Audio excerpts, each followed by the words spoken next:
નમસ્તે એવરીવન.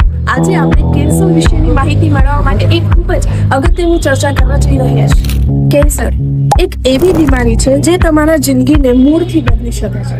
પણ આ બીમારીની સામે સાચી સમજ, સાચો ઈલાજ અને આવશ્યક જાગૃતિથી જીત મેળવી શકાય છે. આપણી સાથે જોડાયા છે ડોક્ટર જિગ્નેશ મેવા, ઓન્કોસર્જન એટલે કે કેન્સરના નિષ્ણાત કે જે છેલ્લા 13 વર્ષથી રાજકોટમાં કેન્સર માટેની સેવા આપી રહ્યા છે.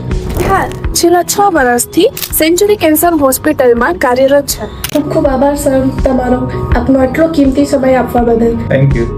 પ્રથમ સર આપણે એ જાણવાનો પ્રયાસ કરીશું કે કેન્સર છે શું અને કેન્સર થવાની પાછળ મુખ્ય કારણો શું છે. કેન્સર એ લાઇફસ્ટાઇલ ડિઝીઝ છે. કેન્સર થવાના મુખ્ય કારણોમાં આપણી હેબિટ્સ એટલે કે વ્યસન બહુ મોટો ભાગ ભજવે છે.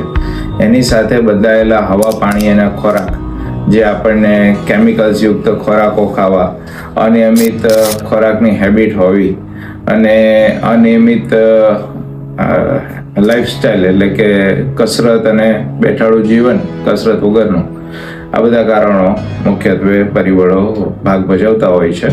એની સાથે અમુક કેન્સરોમાં વાયરલ ઇન્ફેક્શન અને અમુક ઇન્ફેક્શન પણ ભાગ ભજવતા હોય છે. જેમ કે સર્વાઇકલ કેન્સરમાં HPV virus, human papilloma virus, એના લાંબા ગાળાના ઇન્ફેક્શનને લીધે એ સર્વાઇકલ કેન્સર, જે ગર્ભાશયના મોઢાનું કેન્સર છે, એ થતું હોય છે.